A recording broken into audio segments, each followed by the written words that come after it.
To give you an inside look at a novel tactic being used to protect the public from drunk drivers. A crafty way new cops are being trained. It's something you gotta have to see to believe. At first it may look like a party, but just watch and see what's really going on and how it's all about keeping you safe. It's the subject of tonight's Fact Finders Report. Here's Peter Thorne. Peter.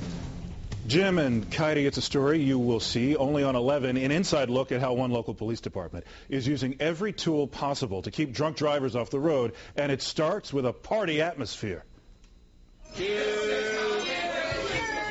All the summertime party mixings are here.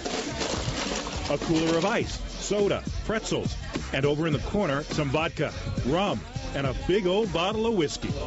This party's just getting started. But this is not like any party you've ever seen or been to. And what happens tonight in this room, it's not about having fun. It's all about saving lives. Your first clue, just take one look at tonight's host and his uniform. This man serving drinks is no bartender, more criminologist than mixologist. He's a Nassau County police officer, and everyone else in this room works for the Nassau Police Department too. And in a few seconds, you'll see why, for some, part of tonight's job is getting drunk. It's called controlled drinking. Every drink they take, their height, their weight, age, and blood pressure, it's all noted. Time and again, they blow into a breathalyzer to record their blood alcohol content. And only when some are legally intoxicated can the rest of tonight's mission begin. Inside this room, it's a place the public rarely sees, but fact finders got an exclusive invitation inside. It's where Nassau County Police instructors train other officers how to conduct a standardized field sobriety test to catch drunk drivers. The people in street clothes are the same ones you saw drinking earlier, just enough to play the role of suspected drunk drivers. Okay, let's go. Who's going first? I'm just going to perform a couple of tests on you. Just look at my pen. Do not move your head. Okay? Yeah. First test I'm going to do is equal tracking. Okay? Does he have a glass eye?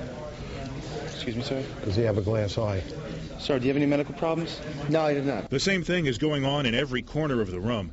Instructors watching over other officers in training who are looking for the signs they need to see out on the road when dealing with a suspected drunk driver. This is what you were doing. You were doing this. So you weren't getting it. Now, if you bend your arm, like I told you, follow the tip.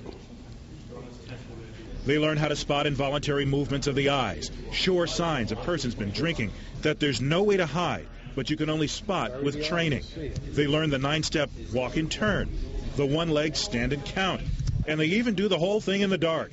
It takes hour after hour. Afterwards, there's more study and testing in the classroom.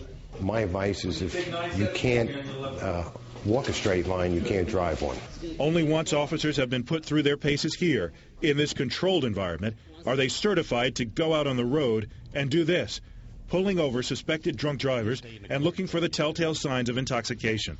This suspected drunk driver was easy to spot. He went straight from a night of fun to a night in cuffs. Another possible drunk driving fatality stopped before it could happen. And if you're wondering how the officers who were drinking got home that night, they were picked up and returned home by Police Academy staff members. No exceptions. Now, if there's a story you want us to look into in depth, just let us know at our website, cw11.com/factfinders and guys, with the summer travel season approaching, bookended by 2 heavy drinking holidays, July 4th, Labor Day. This whole issue of drunk driving obviously takes on even more urgency. Yeah, I've never heard of a program quite like this, though. It's interesting. It is, very much so. I'm thinking that this quality of this type of training also more likely to make drunk driving arrests and convictions stick if they do it right. Because the key word with this is standardized field sobriety test. There you go. Interesting. Thank you, Peter. Okay. Well, thousands of friends and